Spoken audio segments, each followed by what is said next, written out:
So, after the last episode where I talked about why Tadej Pogacar is the best rider in the world, there was certainly a little bit of backlash in the comment section. You shut the f*** up! Come on then, you want to go? You want some argy-bargy? And in their head, they just start concocting this evil statement.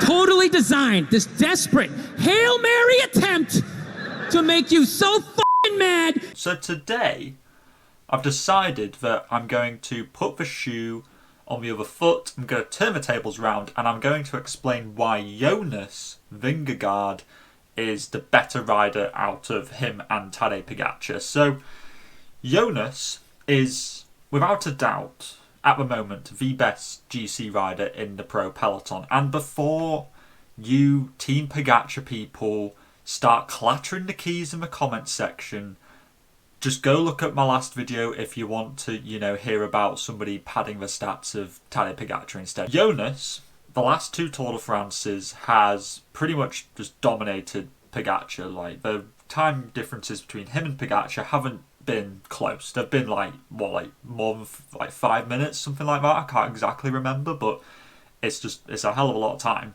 That just means that Jonas is the better GC rider of the two. And yeah, I know you guys might say, oh, but Pogacar beat Jonas at Paris-Nice earlier in the year, in 2023 this is.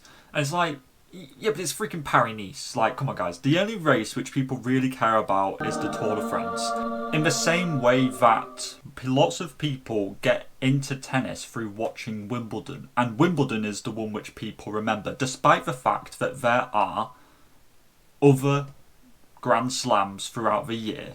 People know who has won Wimbledon more than they know who's won the Australian, French, US Open, for example. That's the kind of point which I'm getting at. The Tour is the big showcase, the big party, the big billboard that cycling is portrayed to the public through. And to be fair, to you and me, people who are die-hard fans of the sport, that is not the case. We understand there are 2 more Grand Tours in the year.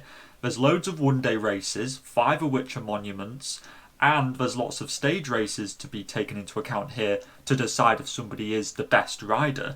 But for the general population, the Tour de France is the be-all, end-all. It eclipses everything else. And, I'm sure it's very similar to me. A lot of you out there probably got into the sport through the Tour de France. And that is the way that lots of people get into the sport, is through watching that. So Pogacar being beaten at the Tour by Jonas shows to everyone that Jonas is the better of the two riders, even if Pogacar does lots of other things throughout the year. Now you might also say, well, back in 2021, Pogacar beat Jonas, fair and square at the Tour, and that is very, very true. You do make a good point. But at the same time, Jonas was a plan B in that race.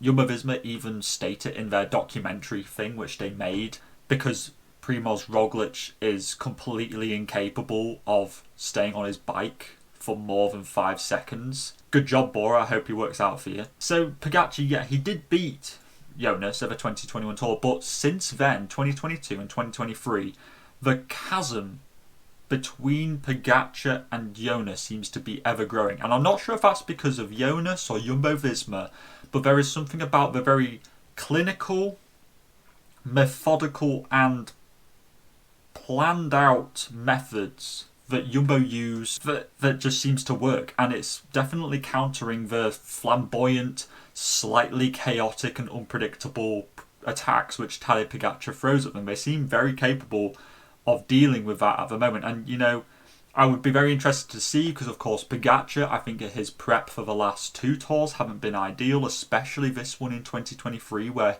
he had that wrist injury at Liège, which as we all know is because of Patrick Lefevere digging a pothole in the road at Liège-Bastogne-Liège to protect Remco Evenepoel's victory on that day.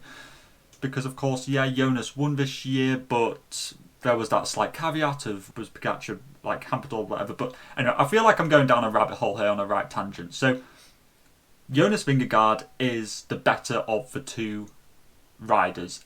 As a GC rider, if I was to take one to the Tour to win it, it would be Jonas. I'm talking facts here. I don't do if, buts and maybes. I do absolutes. So long as he's backed up by Jumbo-Visma, because I feel like they definitely have a part to play in his success, for sure.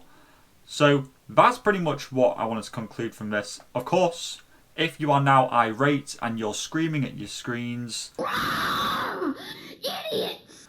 saying that Tadej Pogacar is the better of the two, you can go and watch this video where I provide the counter arguments